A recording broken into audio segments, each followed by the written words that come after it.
Welcome to Academic Secrets Revealed. I'm Sam Chris from Engine Club. I'm the Vice President External, and today my guest is Ezra. Hi everyone, I'm Ezra. I'm a Year 4 Chemical Engineering student, and I'm here today to share with you my tips and tricks on getting that dean's list, and at the same time to also achieve what you want to achieve in terms of your student life, in terms of finances or other priorities in your life. So I'm here today to share my full experience with you in terms of getting the practical ways of winning your academics, at the same time living your life to the fullest. Yep, so take notes, lean in, and learn from the nuggets of wisdom that Ezra's going to drop on you.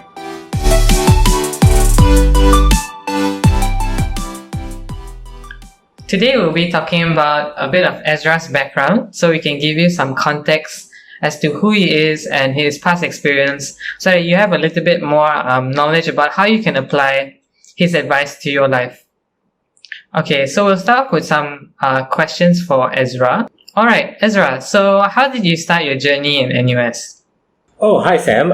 Thanks for the question. So, to be fair, actually I did not start my NUS journey on a high note, on a good note in fact, basically.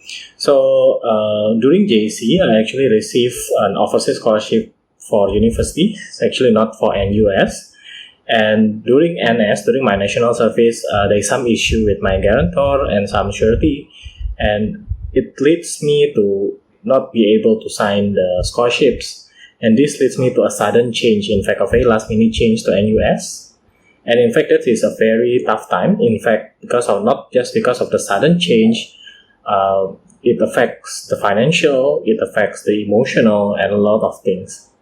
But I think as time passed by, I realized that it's very important, to make the best out of what I have, rather than complaining about it, lamenting about it too much. So I start to figure things out slowly, basically, and of course with the help of the people who are my loved ones, also people who are close with me, my family. So I start figuring out in terms of my finances, because initially I supposed to receive a scholarship, but now because of the sudden change, I need to start figuring out how to finance my educations. Of course, NUS has a great great opportunity in terms of financial aid. But financially sometimes may not be enough. So I try my best in terms of financial aid, and I do of course receive some helps, but the amount is not sufficient to cover the full 100% in terms of my academics and also in terms of my living costs. So this is the time where I realized that I do need to work, basically to start part-time work, something that is also new for myself. Because I never do part-time work beforehand, right? So I do try a lot of things. I do try my teaching in tuition centers. I do research assistants, paid research assistants, do program assistants, and in fact do quite a number of ad hoc stuff just to earn the money to cover myself, to cover my education, to cover my living costs, and a lot of things. But because of this part-time work, because of this financing issue, in fact, it limits a lot of times, limit my time, basically, to study, to have a proper student life, to go out with friends, this kind of things. And this is where I realized that it's very important to strategize so that you can make the best out of what you have, basically. So I think with the next segment, I will go through in detail how I do actually strategize with this. When you really don't have time, you really need to make the best out of what you have, in terms of your academics especially. And in terms of my student life as well. So in terms of student life, I think how to balance this is basically to see both sides, because finance is an issue for me. So I also try to figure out that how my participation in a lot of activities in NUS can also help me in terms of financing myself. So one way that I choose is basically to become active in hall, in PGP House, which is one of the newest hall in NUS. And I start my journey in PGP House, starting from a cluster leader, which earned more or less 30% rebates. And then I move on to become a president assistant, where I get a full free stay, of course, with a lot of commitment as well. And then in the next academic year, I'm going to become a peer mentor lead, or previously known as graduate fellow. Along with this appointment, also I become the ex officio member of the student council, and also actively participate in the FOC committee preparations. So this while I'm making new friends here, while I'm building my student life here, I actually earn some benefits also, which does not add burden to me. In fact, it helps me in a lot of ways. So that's how I think it's very important that I realize that the strategizing when your time is limited, especially in terms of finances, in terms of your student life, so that you can still achieve the academic side. Thank you for sharing about your background, Ezra. I think you gave us a good overview of your finances situation and then your academic life as well as your student life. So the next thing I want to ask for the audience, right, is what are you most proud of today? I think from my journey, right, one thing that I'm really proud of is basically that I learned to accept things. Not just, especially when things are hard, and when things suddenly change, not to my expectation, not to what I want. I think it's very difficult to accept, but I think I learned that accepting is very important. Why? Because I think with that, your emotional well-being improves. You learn to enjoy what you have and make the best out of what I have, basically. And because of that also, because you start to enjoy, because you learn to make the best out of what you have, you can keep what's important to you. And this is, I think, the most important thing, that to know what is important to you, to find the priority in your life, to find the balance. Because at the end of the day, we do want a lot of things, but most of the times we will not get everything. So this is where we really need to find the priority, to find where to balance things in terms of finances, in terms of academics, in terms of your student life, in terms of relationships, and a lot of other things. So that is, I think, the most thing that I'm really proud of, that to find my own balance, to find what is important to me and keep it close to my heart. Wow, Ezra, I think it's kind of difficult to find balance with like all the commitments you have. So actually, we're quite curious, why is actually balance important? Why not we just focus on one thing? And yeah, so why is balance in life important actually? Because some of us might be thinking, maybe I just need to do really well in academics. I don't really need to focus on student life. So can you just tell us a little bit about why balance is important? I think, to be fair, finding balance is not something that is straightforward. It's something that is actually very difficult, and in fact, it's a process.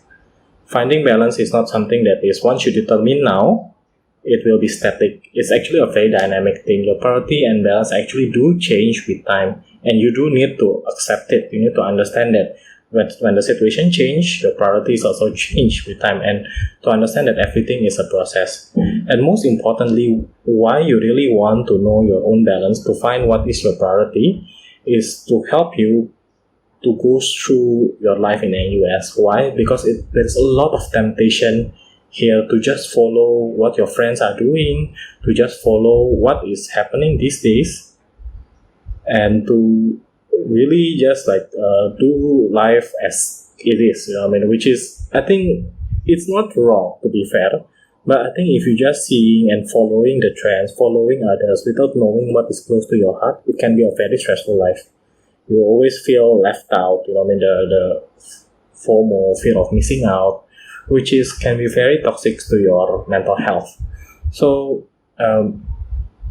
it's very, very important to find your own priority, to find the reason of why you are doing things the way you are doing it, and to keep it close to your heart. To remember why you are doing it in the first place. To remember that it is important to you. Why? Because when times are difficult, when times are not easy, this is gonna be your pillar of support. This is the one that will keep you going whatever that you're doing, instead of easily quitting.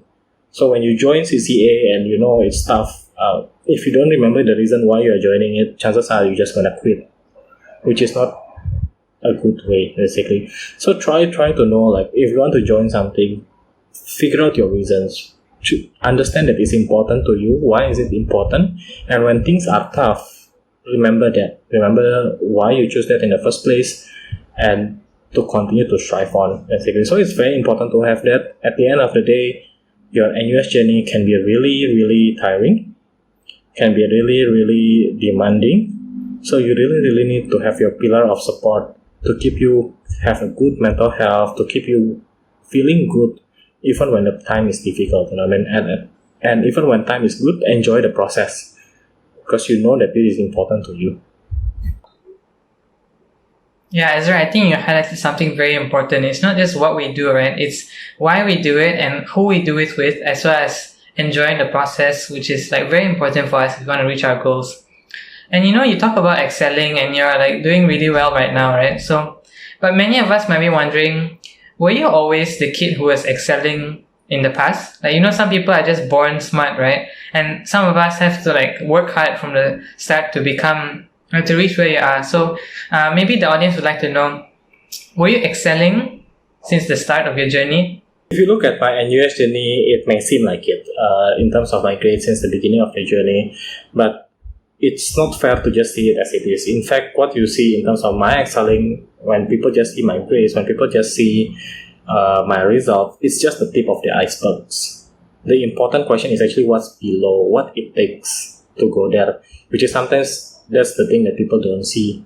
Even when some people say that they are born smart, basically there are still things that is happening behind the background that they do to achieve what they achieve now, basically.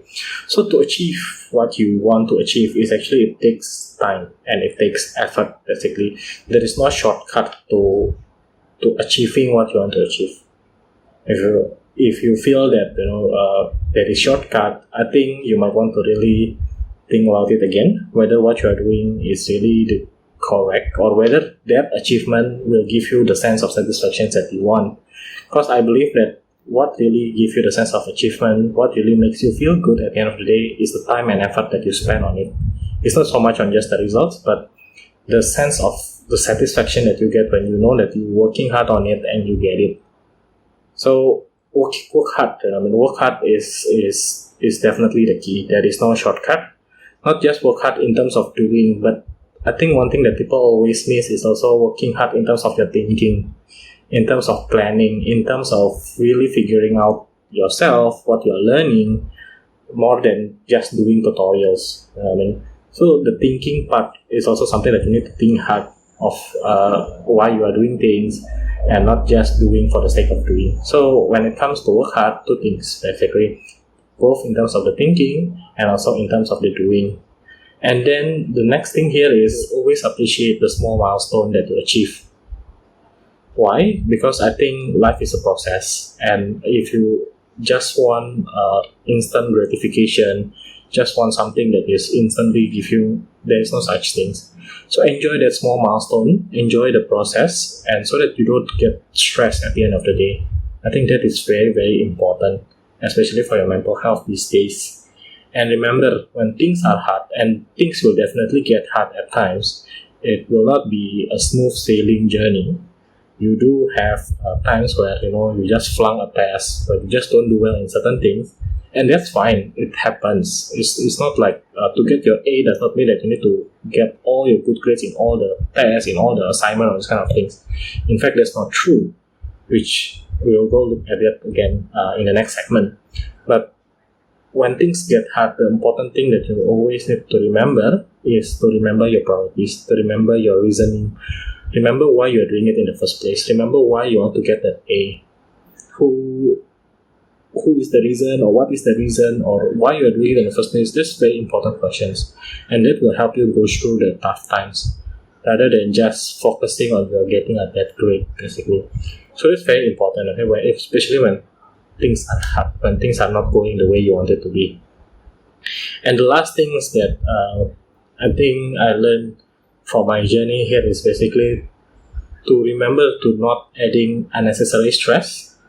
Why? Because sometimes when you see things, when you just receive new information, when you hear something from your friend, there's always some emotion that immediately pop up, basically. And sometimes it makes you feel bad, sometimes it makes you does not exactly feel good. So be careful with these kind of things. Look back at your priorities. Does the things that you heard, does the things that you listen to, is it something that is important to you? Is it your priority?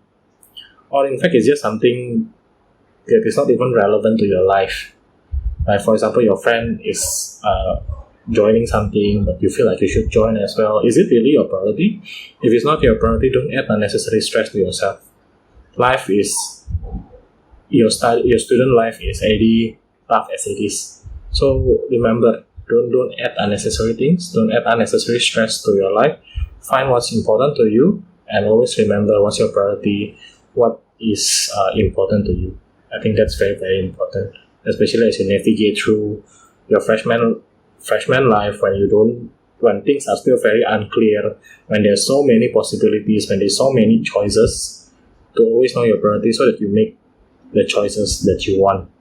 There is no such thing as right or wrong at this point. At this point, what you can say is at least you make the choice based on what you want, based on what you feel is important, rather than based on what your friend is doing. You know what I mean? So yeah. Thank you, Ezra. I think you set like a really good foundation for our decision making. That it should be based on priorities, and we should always remember why we're doing something. So thank you for tuning in today. Look forward to the next segment where we touch on how to start your semester. Thank you for joining us.